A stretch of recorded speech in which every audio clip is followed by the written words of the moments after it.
میرے نبی پاک علیہ السلام نے فرمایا قبر میں رہنے والا مردہ اس طرح ہوتا ہے جس طرح دریا میں ڈوبنے والا کشتی اور سہارے کا انتظار کرتا ہے، قبر میں لیٹا ہوا دعاؤں کا انتظار کرتا ہے۔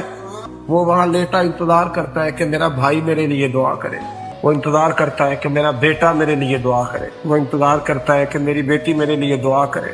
دعا وہ قیمتی تحفہ ہے جس وقت قبروں میں جانے والے بھی انتظار کر رہے ہیں۔ کوئی دعا کرے، کوئی دوست دعا کر دے۔ اگر کسی کے بچے لیٹے ہیں تو وہ ماں باپ کی دعاؤں کے منتظر ہیں، دوست لیٹے ہیں تو دوستوں کی دعاؤں کے منتظر ہیں۔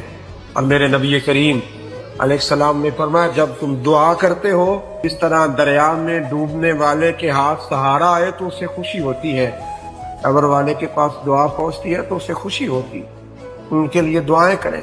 میرے نبی پاک علیہ السلام نے فرمایا میری امت قبروں میں گناہگار جائے گی، نکلے گی تو نیکوکار